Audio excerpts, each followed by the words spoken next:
Yes, I'd like to welcome you all to our event this afternoon. Please, you could all come and join us.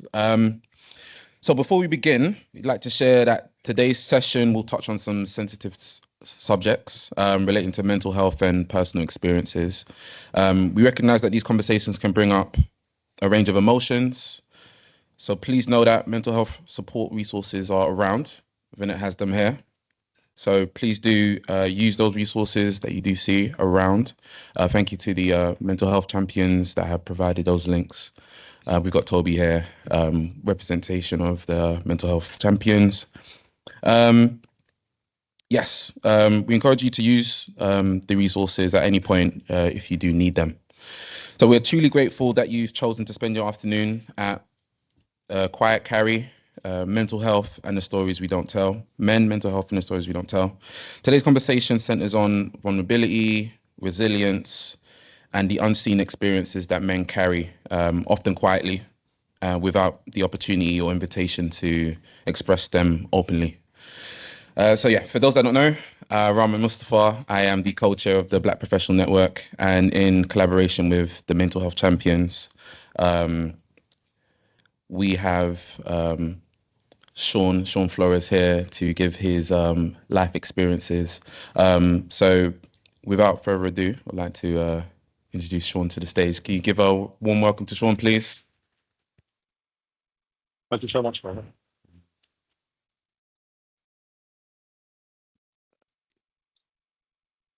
Good afternoon, everyone. How are we all doing today? I need to just double check that the presentation, the first video is working. Thank you. So yes, I want to say, first of all, thank you for giving me the opportunity to be here. I was talking with Vinette and Rahman and Toby and everyone and saying there's opportunities in life that are afforded to us on the base that we climb out of the darkest of places that we're in. And today's talk, called The Quiet Carry, Men, Mental Health and the Stories We Don't Tell. I'm going to talk to you a little bit about my story, my experience. I'm going to blend a lot of my own criticisms, a lot of my own observations in society as well. But yes, I want to say, first of all, thank you for giving me the opportunity to be here. Is this working? I don't think this is. So yes, I've had the opportunity to work with a couple of organizations now. I've delivered my last TED Talk, which was all about OCD, and I was working on my book, but then the publishing house actually closed down. So I need to repitch to someone else. That tells you a lot about life. But I've spent a long time trying to rebuild my life after a series of events. And one of the biggest things that I learned and understood about the male experience, there was something that was synonymous. A lot of men took their lives when the pain became too much. But most importantly, I'm hoping that my story resonates with you, resonates with some of the men in your life, and also, most importantly, spreads the idea that the world is a better place with you in it than it is without you in it. So I'm going to talk about some things that are going to be incredibly difficult. So I'm going to talk about mental health, neurodiversity, suicide, and eating disorders. And I have 3 clear rules, which is to bring yourself to the talk. That's the most important thing. I'm going to be honest, open, and transparent. That's a big value of mine. I don't believe in lying. I believe in radical honesty. So that's what I'm going to also do. But also, I'm going to ask you to be curious and less judgmental as we go on this journey. So to start it off, I would say we're living in a time where it's a mental health crisis, or there's a referendum, a massive debate on what it means to be a man now in society. You have the massive conversations happening around Andrew Tate, the manosphere and incels and so much more. But on the other side of that, which is the more extreme, there's something else that is also going on. So I'm going to play a video which I think really encapsulates the experience for a lot of men right now in society. There's a stigma in this world that men can't talk. Listen, if you're a man and you've got weight on your shoulders, you think the only way you can solve it is by killing yourself, please speak to someone. Speak to anyone. People would rather, I know I'd rather every day cry on my shoulder than go to his funeral next week. So please, let's get rid of this stigma and men start talking. Beautiful words, Paddy, and rest in peace to your friend.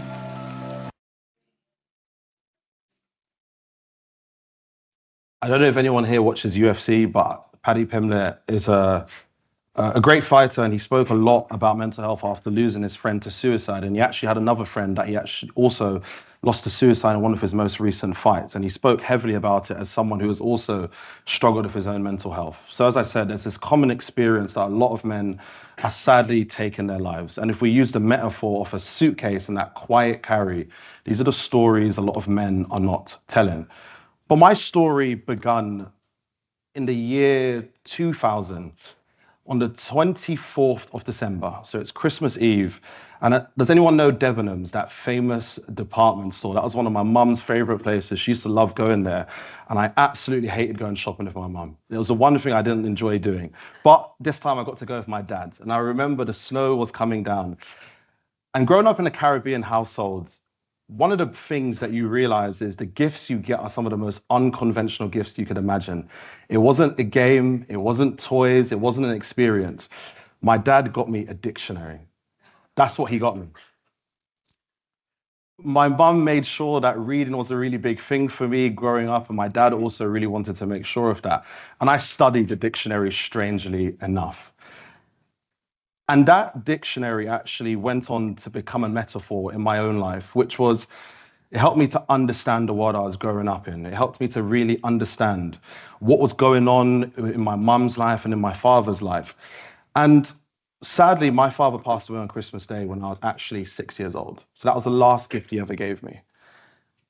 Lost and confused and unsure of what it meant to lose a father, I continued in life. My mum went through severe depression, severe anxiety. She went through amnesia as well. My mum was never the same, actually, after my father died, but somehow she was still able to rebuild her life, to go on to become a manager as a nurse at Queen Mary's Hospital in Roehampton. And watching the impact of what happened to my mum, I didn't have the language to articulate and to understand what was actually happening. I remember my mum holding me in her arms, and I asked her one simple question, which was, is Dad coming back? She said, no, he's gone to heaven. And that was it. That was pretty much it. I longed and I dreamed to have a father. I grew up in inner city London, in southwest Tooting to be precise, which is now gentrified, but it's a completely different environment. Back in the day, you couldn't go to some places because of gang warfare. Back in that time, I was lost. I was confused. I was unsure of who I wanted to be. But thankfully, I was actually raised by a village of all women who helped to take care of me. So these are what I call my village of matriarchs. So I realized it's on the right. So on the right is my mum. The lady with my grey hair is my auntie Lorraine. And the lady stuck underneath my armpit on that hot summer's day, that was my master's graduation, is my auntie Mel. And the lady on the other side is my auntie Mackie. They all had one promise. And their one promise was to take care of me when my father passed away. And they all stuck to that promise. I was incredibly lucky to have that as a safety net. And I went on in my schooling, college years. I did relatively okay at school. I was still unsure of what I wanted to be. I just knew I didn't want to work a 9 to 5. That's pretty much all that's pretty much all I knew. I didn't want to commit to anything. I wanted to have the freedom to be able to do anything that I wanted in my life. And I had another life-changing opportunity. At an event, I went on to have a relatively successful modeling career. It may not look like it now, and it's because I enjoy food. That's the most important thing. But back then, it was a completely different experience. I could go to places and people recognize me. I remember I went to Wireless, and I just decided to wear a particular outfit to really just test how much clout and fame can take you to places. And I ended up in the Wireless VIP section with people like Jack Fowler and Ardy. Celebrities aren't relevant to me in any way, shape, or form, but it really highlights what it was like at the time. I even modeled for Papa John's, and I don't like pizza as much as that's a crime. I'm not a fan of cheese either, but I had the opportunity. So I had a relatively successful career. I'm going to play this video for you just so you have an idea. This was the last ever campaign that I did in my modeling career. 4, 3, 2, Peloton, let's go. Jab, jab, cross. Get nice and solid and down and up. So that was for John Lewis Peloton, as we can see here. I worked at Waitrose during 3 years of my undergraduate, and I used to talk to the shelves thinking, this is not my life. I can't be stuck here for the rest of my life. And then to go on and to be able to model for John Lewis, it's really strange and it's really surreal in many ways. And as much as I had all the money, I had all the fame, there was nothing that I could have wanted for. I realized there was something else deep down inside that I was actually struggling with. I was part of an industry that incentivized people to be skinny, essentially. And to give you an example of that, I remember I was supposed to be signed in New York. I was supposed to go to America to sign to an agency called Red Models. And for a lot of models and a lot of entertainers, America is the pinnacle. It is the dream, the places where you want to be. I would starve myself. I did all sorts to achieve a particular aesthetic. And even in that shot there that the photo there, that was an article I wrote for the Metro. That day, I was actually so underweight, I became severely ill after that day. But I did it all for moments in time, for photos, for the fame, and for the clout, and for the success. Back then, I weighed about 83 kg. So now I'm about 100 kg. So it's a considerable difference. But it was all for those moments in time. There were a few other events that happened in my life that caused a mental health breakdown. I became severely depressed. I became severely anxious. I used to look at the clock in my house and think I just wanted time to swallow me up. I wanted to end it all. And then a few other things happened in my life which further compounded the struggles that I was actually in. So this photo here is a photo of my cousin, Kaleem. We grew up together in Trinidad. We lived pretty much about 10 seconds away.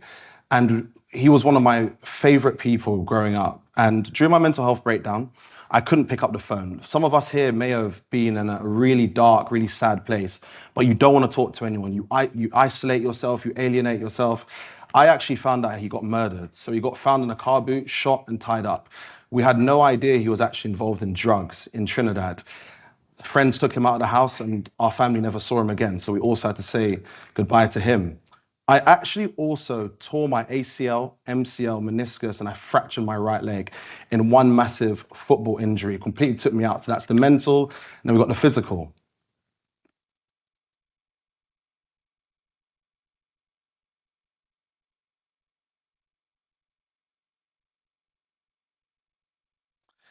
So you can see there, that's a video of my son. Some people said I didn't need someone else to give birth to him. He looks like my twin. But I became a father, and it was a massive responsibility and a huge gift given. You really start to look at the world completely differently. And then this individual here was someone that I was unaware growing up had a massive impact in my father's life. That's actually my half-brother. So to give you a little bit of an idea, when my father passed away, my father was 62 when he had me. So I'm technically the miracle child. I wasn't supposed to be able to be born. My mum had fibroids. My dad, I don't know how he was able to still have me, but I'm here, thankfully. Most importantly, so my dad had me at 62, but my half-brother died actually at 62. And he was gay. I had no awareness of this. And from what I suspected, he was actually kicked out of the family home as a result of his sexuality. So by the time I was able to have conversations with him, he was going through, for his whole life, pretty much long-term depression. He grew up in a time where he had to hide his sexual identity. He had to pretend to be somebody that he wasn't. So he passed away in Martinique as a result of bowel cancer. And then that same auntie that was stuck underneath my armpit on that hot summer's day, if you go back to the photo, if you remember, my auntie Mel, she also passed away. So the cancer came back and it spread from the pancreas to the liver and then to the spleen. So I didn't have a break. All of these different things were happening. I was really unsure of my place in the world. And as I said, I was deeply, deeply depressed, deeply anxious. And then it was on Friday, the 9th of December, 2023. I was on my way home from work. And then I found out that my stepfather had passed away. He had dementia. So I flew out to Trinidad. I was in a lot of debt, but I flew out for 40 days and 40 nights. I liken it to a spiritual experience in many ways. And I said goodbye to him. And at that moment, I had to take a different decision in my life. I could either be deeply sad, deeply anxious, or I can go out into the world and really try to tell my story. So when I shared my story with a lot of different individuals, I could have never have understood the places that it's taken me to, places such as here. And so there's other things that were also happening within that time period. The village that I had growing up was starting to slowly but surely break down. Grief and loss is a guarantee in life, but some of us still don't know how to deal with it. So my auntie there with grey hair, I was taking care of her for a while. She has dementia and she's a shadow of her former self. But if you've ever dealt with Caribbean aunties, they are some of the most stubborn people you could ever meet. So she completely refused help, but she's in a better place now. She's being taken care of. So that village that I had was slowly breaking down. And I realized all the ideas that I grew up with, being a man, came completely crashing down. And there was one thing I had to realize. There was more than one way to be a man, but most importantly, I got to choose. I had a lot of destructive behaviors. I was angry at the world. I couldn't understand why this world would do the things that it did to me. And then on top of that, other things started to compound. So I'm going to play a video to encapsulate that experience at that moment in time. I wanted ways out of my existence. And at the worst of my OCD, while I was having constant suicidal thoughts, I got on the bus with my friend. And while we were on the bus, at the back of the bus, I had this obsessive, intrusive thought about fighting the guy in front of me. Had a big breakdown, started crying. And I just looked at my friend dead in the eye and I said to him, bro, I'm depressed and I want to die. I wouldn't move, I could barely eat, I didn't want to shower, I just didn't want to do anything. I did not want to be alive. I wanted time to swallow me up. Woke up and I said, I'm going to change the world. And I wrote my story and I took myself out of my depressive episode. Therapy gave me an insight and an understanding into the person that I was, the person I am, and the person I want to be. And if it wasn't for those invaluable insights, I would not be sitting here today to be able to tell you my story. OCD was the worst thing to ever happen to me, but I'm determined to be the worst thing to happen to OCD.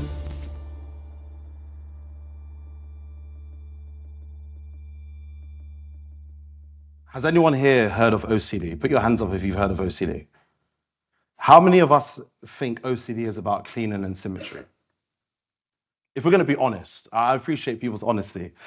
So the way OCD manifested for me, and this is the more unconventional way actually, but people don't speak about it, I started to really struggle with intrusive thoughts of many different variations, whether it was suicide, whether it was my sexuality, whether it was harming people. These are the thoughts that people don't talk about in OCD. For as long as you have a brain, you have intrusive thoughts. How many of us have walked by a bus and thought, what happens if we jump in front of the bus? Right, absolutely. Some of us remember our thoughts, some of us don't remember our thoughts.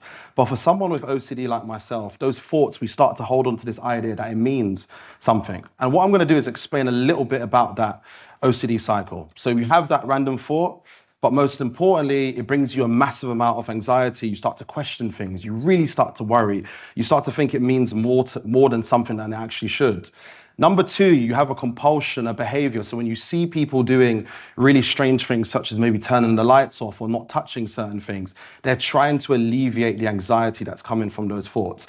But then number three, it only provides temporary relief. It teaches your brain that the thoughts are something for you to worry about over and over and over again. So when I shared my story with so many people, I couldn't have imagined the amount of people that reached out. Hundreds of thousands of people at this point reached out. And I didn't know what it meant to share my story, especially in the community that I grew up in.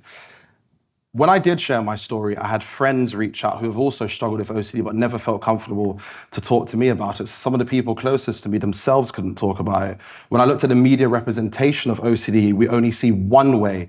We think about the film As Good As It Gets by Jack Nicholson, where he presents someone with OCD as just someone who's superstitious, doesn't want to step on cracks. And it predicts, it almost shows OCD almost as if it's a selfish trait, when it's actually the complete opposite. And here's some of the messages that I've actually received from people. And I just think it's important to put up there, because sometimes when we tell our story, we can never imagine the amount of people that it actually does reach.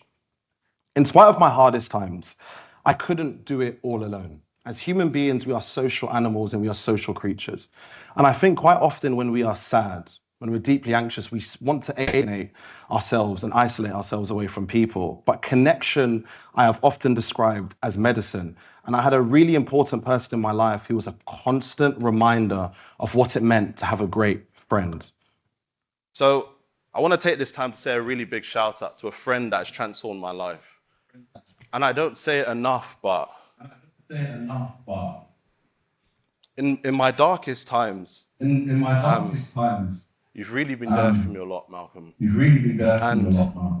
I'm really thankful for all the things that you have taught me, not only as a best friend, but you've been a father figure to me in so many different ways, from us doing cooking together, from you teaching me how to be a man, And you show me there's another side to me that I hated to accept. You constantly reminded me that it's okay to be emotional, that it's okay to be fearless in who I am as a person. And I don't say it all enough, but from the moment we met at Police Cadets, you transformed my life. And when I was suicidal and you were there, you were unflinching and you were unflinching, you were unquestioning your support and your love for me. It reminded me just how powerful it was to have a friend like that around. And I believe everybody in the world deserves a friend like you. So I want to say stand up and take your flowers as I give them to you. Thank you. So I had a best friend that massively transformed my life. And yes, he was like a father figure to me. He was always unapologetic in who he was. He loved to play R&B music. I got sick and tired of all the love songs, but as time went on, he got through to me somehow, some way. But he was a massive example of me, to me, about the kind of man that I wanted to be. He didn't change based on what the world told him or who everybody else wanted him to be. He often says that love is his religion, and he actually got married just in November, and we've been friends for about 13 years now. He might come and fact check me at some point, so don't tell him I said that. But he was a massive impact for me. A lot of the boys that I went to school with, a lot of them, unfortunately, had actually ended up in jail. And when I started working in a mental health institution, a hospital, a lot of the boys actually went to my school were some of the boys that were on wards. And if you ever worked in a hospital, I've often said I believe every single person in society should work in a mental health hospital. You start to have a lot more empathy and understanding for people. That my story is the exception. It's not the rule. But I believe my story should be the rule and not the exception. And I've spoken a lot about heavy things.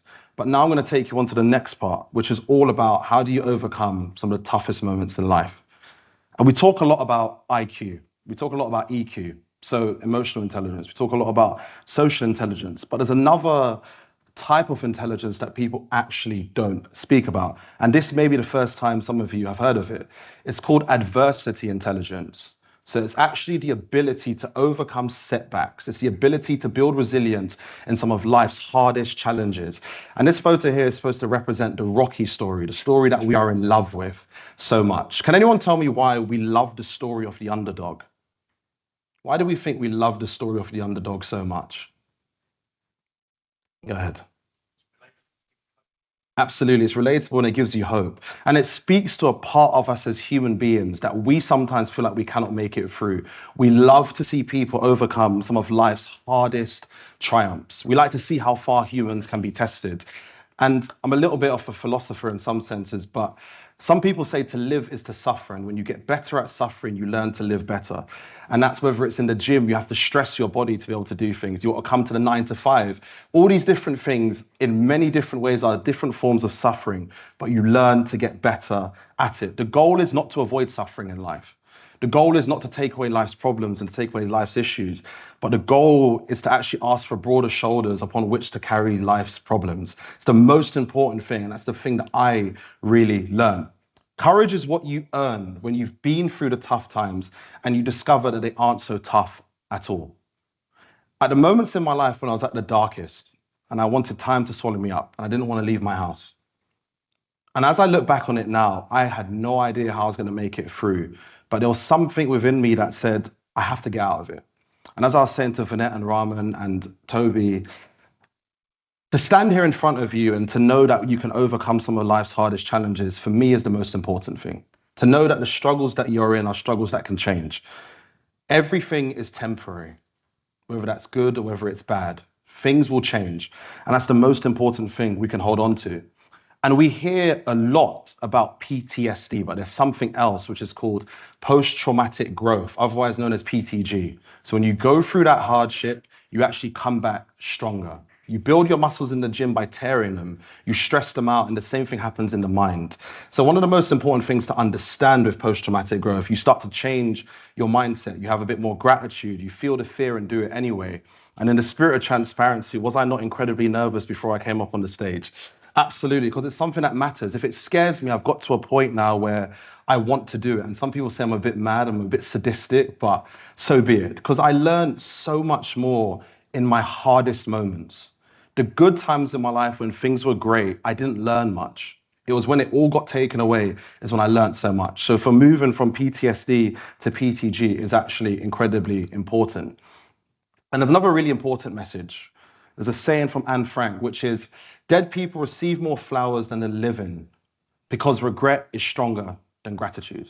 For a lot of us, whether it's ego, whether it's pride, we hold on to certain things and we argue with people. But the one thing I realize in particular with men never receive flowers. The first time most men receive flowers is at their grave.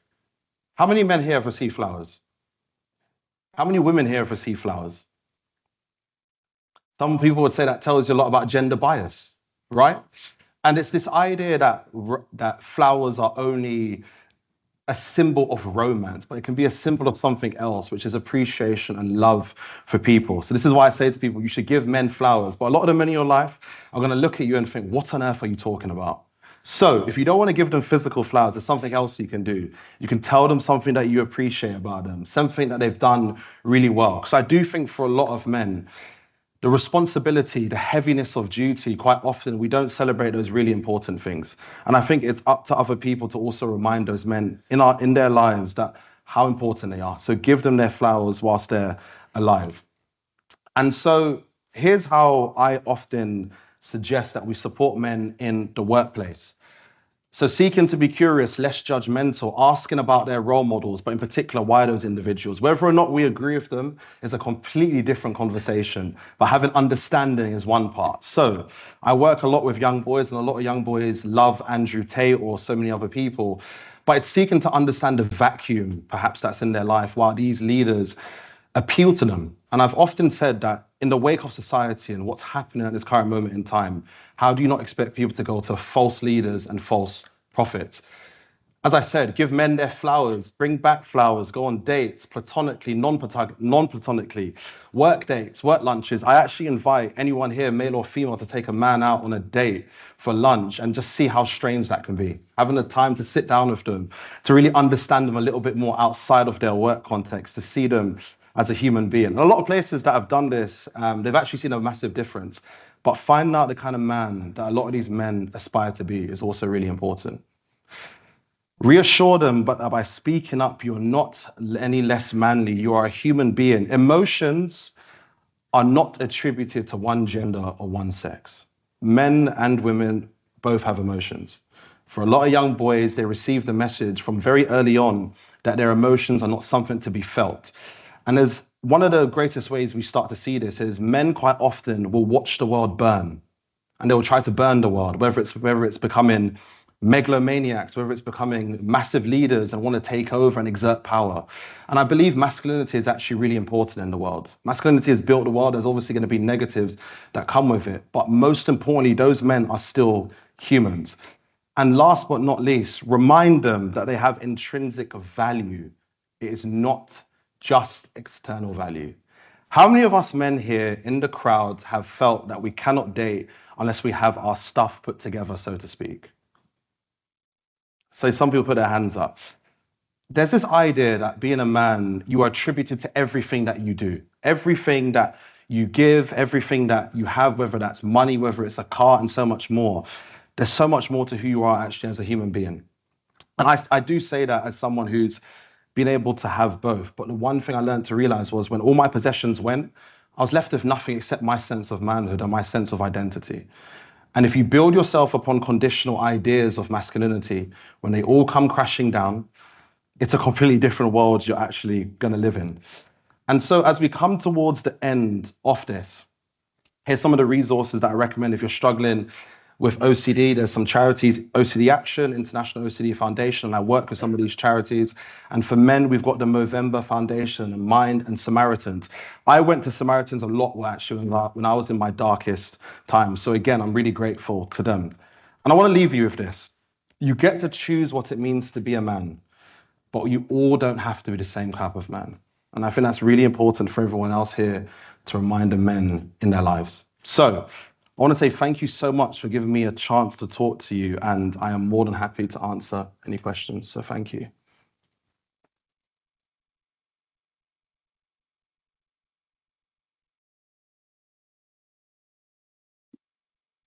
Do you You Do have you want to just sit here? have- Sure. So, yeah, we're gonna open up the floor for a second. Do you wanna?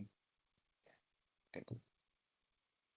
So if anybody wants to ask questions, we've got 15 minutes or so to ask questions. Abraham's there to take the mic. So hands up if you wanted to. And oh, they've got somebody straight away. That's great. It's lovely. Thanks, Shaun. Appreciate your talk. Thank you for being so vulnerable.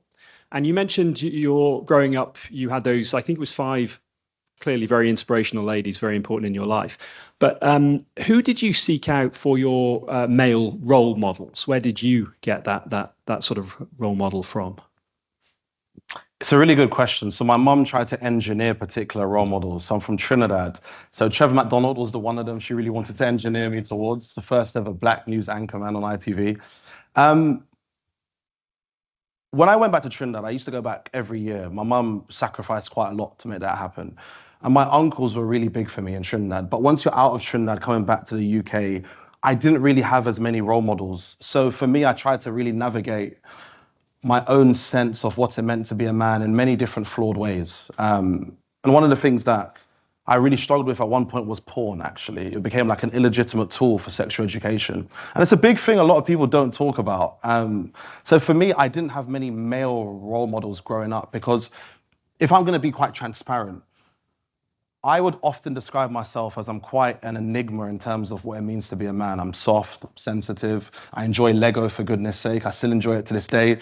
I'm quite honest and transparent in my story. So I really struggle to find people like that.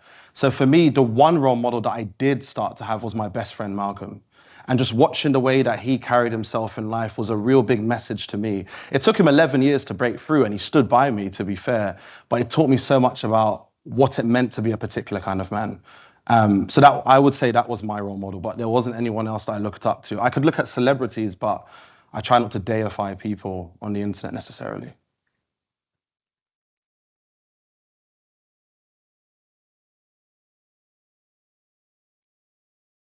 Thank you. I have 2 questions, if you don't mind. The first one is on the resilience quotient, I think is how you phrased it. Oh, I've never heard of the term before, but how do you go about building resilience?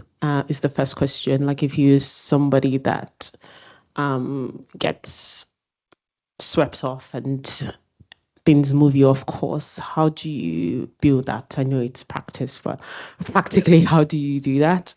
And then the second one is around the intrinsic versus extrinsic, and the fact that we are valued and we have value just because of who we are.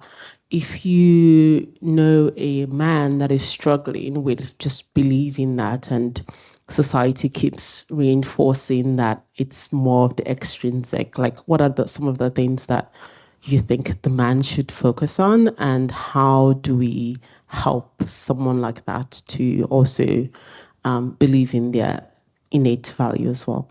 I appreciate the question. So I would say the first one, you build resilience, yes, by doing the hard things, but it's not actually as easy as that. So if I give you an example, I was deeply anxious, I said, deeply depressed.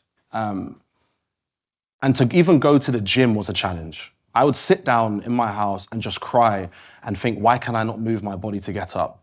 So here's what I did, and I laugh at this now looking back. I went to the gym, I went on the bench press, I lifted the bar, and I just went home. That was day 1. And then I went back next week, and I turned it into 2 days. And then the next week, I turned it into 3 days.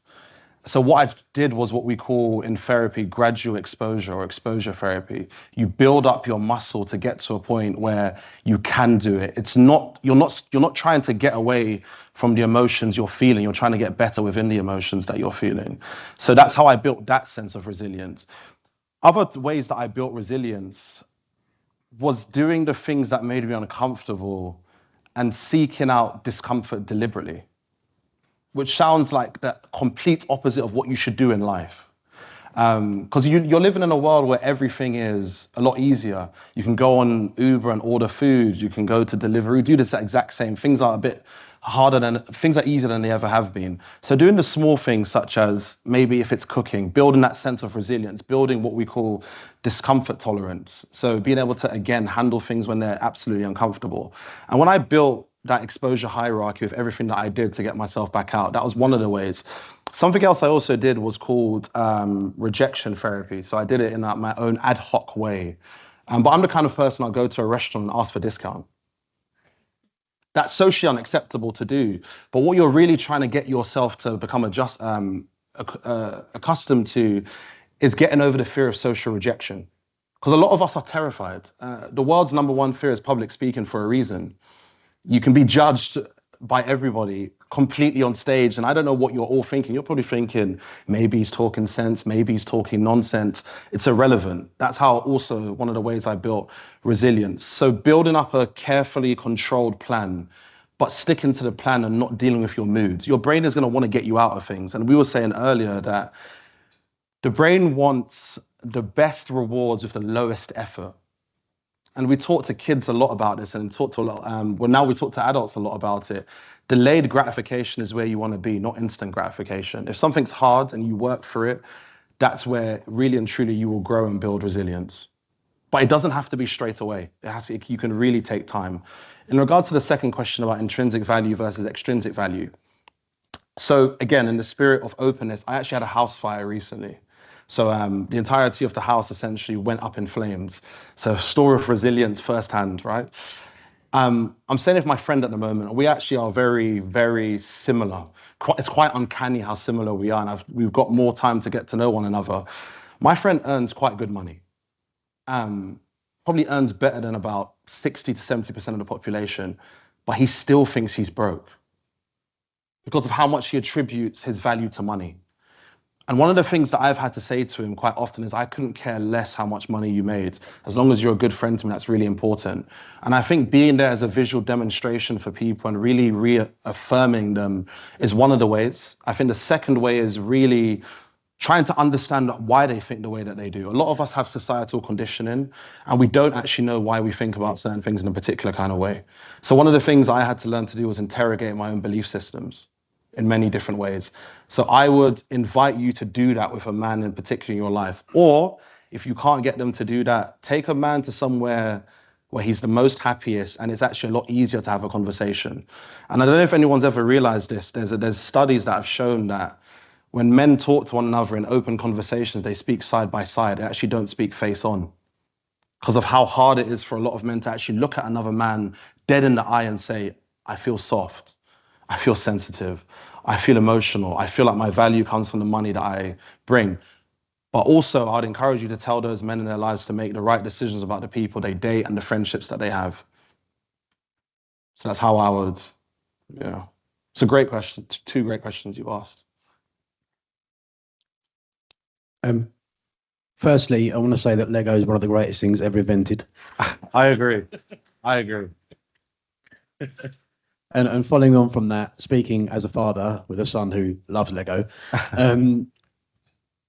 what do you think we can do to encourage the next generation and our young men to learn from mistakes that we've seen, mistakes we've made, and to encourage them to be better than we are?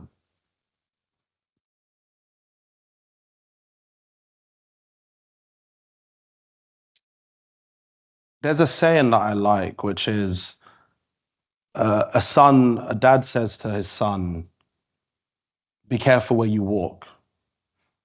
And the son says, by walking your shadow. So everything you do is an example for your son. I think the most important thing you can role model for your child is that vulnerability, not hiding your emotions. Because I think for a lot of us, we look at our parents and assume they don't really feel much. So one of the biggest things you can do is be emotional for your child, sitting down, asking them how they feel. I know it sounds so self-explanatory, but these are things that we don't do. I think the second thing that's really important that you can do with your child is every single day just checking in on them, having structured time for dinner, having structured time to go out and have quality time together is going to be incredibly important. I could give you something else, which is delete social media, but I think that's too big. I think that's way too big of an ask. But really understanding who they want to be and allowing them to really embrace the parts of them that they really struggle with around their friends. So they say boys bond most around misogyny, actually, if you look at the circles of young men. So really understanding the kind of circles that he's in. Let's say your son is quite a physical child or he's not a physical child. Helping him to understand that there's not just one way to be masculine, I think, is also really important. Because I think for a lot of young boys, they have one particular message and they just have it reinforced time and time and time and time again. So that structured time is going to be so important to sit down and to get to know one another. Because I think naturally as parents, you start to drift off from your child as time goes on. But I think really being intentional about the time you spend with one another is really important. And if I could give you an example. Growing up in a Caribbean household, your parents don't have much patience. It's not something they hold on to. And with my son, I taught him to cycle when he was around 3 years old.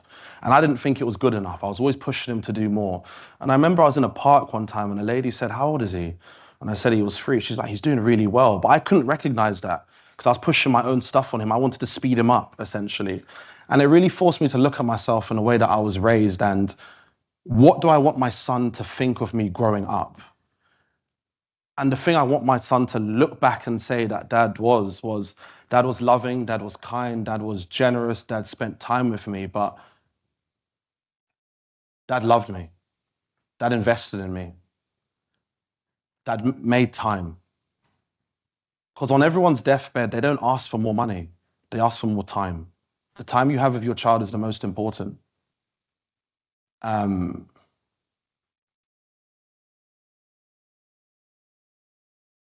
Yeah. Your son needs you. That's really important to understand that. He'll need you in life.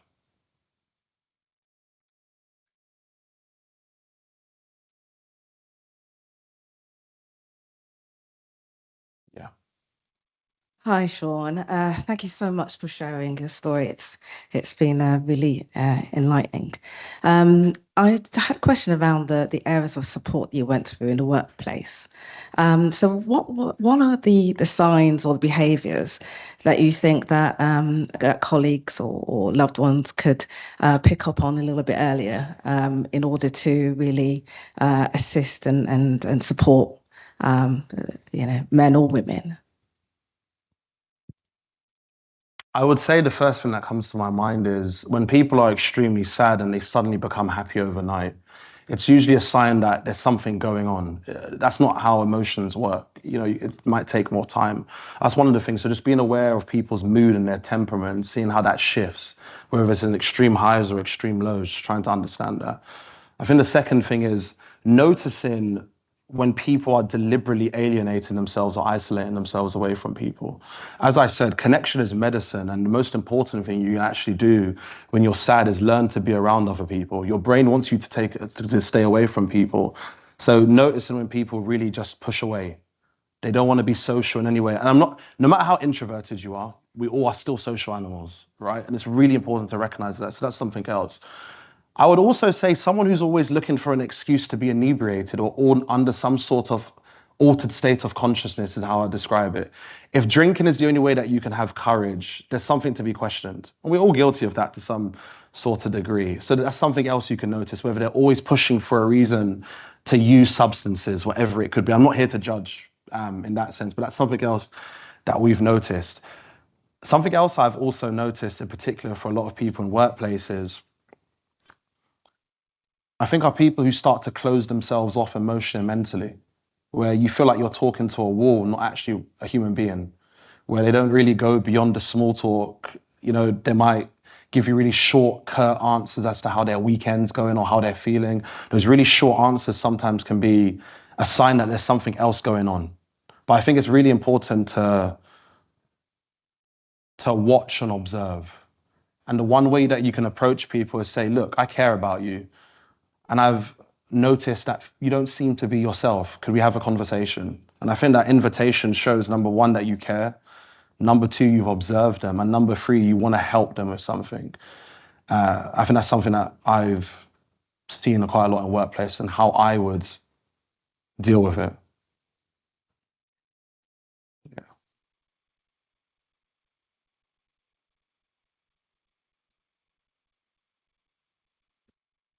Hi, Shaun. Thanks. I think at a few points today, I've seen the problem being framed as men don't feel comfortable speaking. Although, from my understanding, I've always felt that the problem could also be, or was more, that there's no one for them to speak to about these things. That they may have friends, but that's not the relationship they have with those friends. Even if they're in a relationship, that's not the way that their girlfriend or wife usually sees them. So they don't feel comfortable saying it. Well, how do we change that?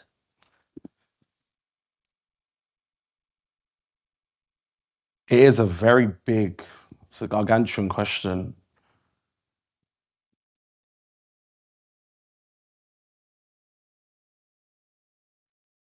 So I'll touch on the idea that men aren't typically emotional. I do think men actually are emotional. They just demonstrate it in a completely different way. As I said, a lot of men would rather watch the world burn than to deal with their own internal world, right? Everything becomes externalized. I also do think, strangely enough, this is just my experience, bear this in mind, and from what I've seen from a lot of other people, a lot of women don't know how to deal when a man's emotional. They don't know what to do. They have no, they're like, what? This idea that I've built in my head of a man being strong, a man asking for permission to be weak is complete opposite of what I grew up with. And I've watched it. I've watched when some of the guys in my life have started crying, and you just see like people are bewildered. It's completely foreign to them. So I think one of the things is to really, as best as you can, demonstrate what it means to be emotional. And I try to do that in my own life, where I'm very vocal with people. I'll say to someone, look, I'm an emotional, soft, sensitive person. I'm caring, I'm loving. I can be tough on one side, on the other side, I can be someone else. So I try to show them the duality of my experience or who I actually am. I try not to pretend to be someone I'm not anymore. It's exhausting. And understanding that in that, a lot of men do have a lot of very surface friendships. They don't know how to open up to people. And the only time they learn to open up is, as I said, through altered states of consciousness. So really encouraging them to try and not go to that. But if that's the only way they can open up, using that as leverage, so to speak, to have a conversation. I do also believe change happens by really surrounding ourselves with people that encourage us to be that kind of way. And as easy as that sounds, really temperature checking the people around you, whether they can handle who you really want to be as a man in particular. And there's a quote by Erykah Badu. Some people may have heard of it or may not have heard of it. So someone asks her, how do you get these men to fall in love? And do you know what she says? I listen. That's it. I think for a lot of men, they want to be heard, they want to be validated, and they want to know that their life has meaning. And I think a deep part of being a man is you want to be of service. And service doesn't have to necessarily be money, but it can be taking care of someone. It could be fixing the light bulb, whatever it is, right? And I often say this as a cheat code to a lot of people. One of the best ways to make men feel valuable is deliberately, maybe, I'm not saying break or damage something, that's not what I'm going to say. But, you know, deliberately just acts like it's not something you can necessarily do. And a lot of men feel a lot of value from being able to do that. It's the idea of being of service is super important. So I would say try and see how the men in your life feel best when they're at being of service to people. But understanding the world's got a very long way to go to understand how far and how emotional men actually are. So there's a lot to answer. I need to think about that actually even more. Let me think about it and I'll get back to you. But hopefully I've given you some sort of a framework of an answer. Yeah. Just following on from that, Shaun, do you think it would be useful, certainly for the men here, we're here at Janus Henderson, we're trying to build our careers, and at the same time, you know, to be able to show that we're vulnerable and so on. Do you think it would be useful if we if we got people like Ali, Dan Cosby, Richard Carpenter up in front of us and they were vulnerable and maybe cried? Do you think that would help? Oh, potentially, unless you're an actor and you can cry on command, then yeah. But yeah, I do think I think if you want to set a culture, There's a really good book by Malcolm Gladwell which talks about the tipping point and how you have to have a particular number of people to tip a culture or to tip an idea or to change something. And I do think within cultures, you have to have people that are leaders within that, right? You have to have people that set examples, and you have to be prepared to be on the chopping block and be prepared for people to laugh at you. Be prepared for people to think, why for that? What's wrong with that guy? Or what's wrong with that girl? You have to be prepared to put yourself on that. So I think for a lot of those leaders, it is about role modeling to people. I think it does make a difference, but it's not something that can be forced. Like, for example, this conversation today is maybe a stepping point. You might remember it, you might not remember it. It might be a seed of change in your own mind. And one of the things I always invite crowds to do actually is go on your phone and go and message a guy in your life right now that you really appreciate and just tell them I really appreciate you and see what their response is. I'd highly invite everyone to do it now. Go and message someone right now in your life that's a man and just tell them you appreciate them. I'm inviting you to do it as a live demonstration, and we'll see what their responses are. Just say to someone, I really appreciate you and I really value you. And some people, I don't want to give you the answers, but I can maybe assume what some of the guys may or may not say. I just did that, Shaun. My friend said, what are you after? Exactly. It's this idea that to really validate someone or to really affirm someone is transactional in nature. And that's not necessarily what it is. It's this question, what are you always after? A lot of men are not told that, you know, you're doing a great job. Like, I'm proud of you. You're not perfect, but you're doing a great job. I think it can be really validating for people.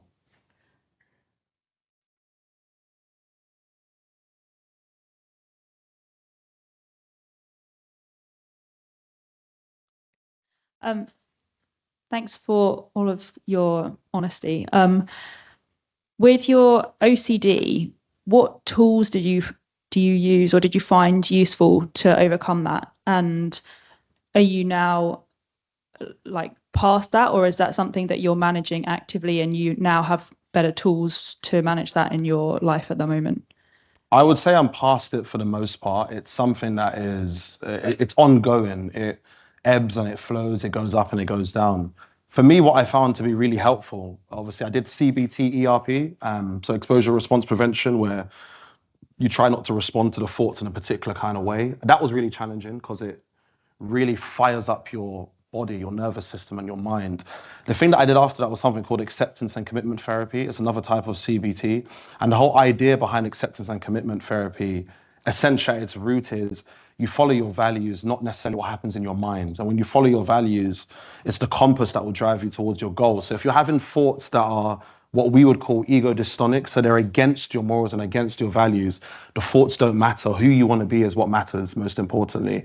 And there's exercises you can do in it, which are similar to meditation, where you learn to become a witness to your thoughts. And I know it sounds maybe a bit woo-woo or a bit Buddhist, but there's a lot you can actually take away from that, that you don't have to believe everything that happens in your mind.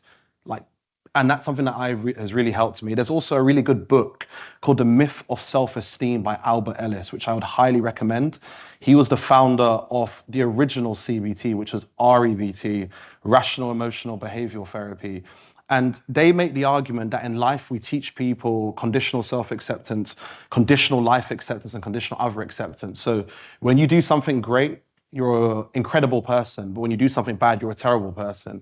You attribute too much of what you do to who you are as a person, not you're someone who has the ability to do great things and you're someone who has the ability to do bad things. We judge ourselves far too heavily. So that's something else that I found really helped me, because the idea for me with the OCD that I struggled with was, what happens if I become that kind of person that does that? How can I live with myself? And as radical as this sounds, I probably could if I really had to at the core. And I think that was something else that was really important. It helped to really change the black and white thinking, and it helped me to understand that at the root of it, your brain is a machine for learning. It's faulty at learning quite often, and it's faulty at analyzing your environment. And thoughts don't necessarily mean everything that we attribute them to be. So I'd say CBT, ERP, acceptance, commitment therapy, and REBT. They were the frameworks that I've used to really help me, and just sticking to that plan. Regardless how I feel, still going to the gym, still coming here, doing the talk, really showed me that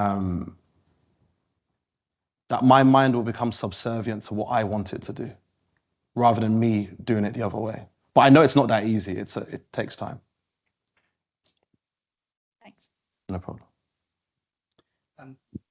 On behalf of the organising partners today, I just wanted to extend our deepest appreciation for everybody that's joined us today. Give me flowers. Wow. We're giving you flowers. Thank you so much. Thank you.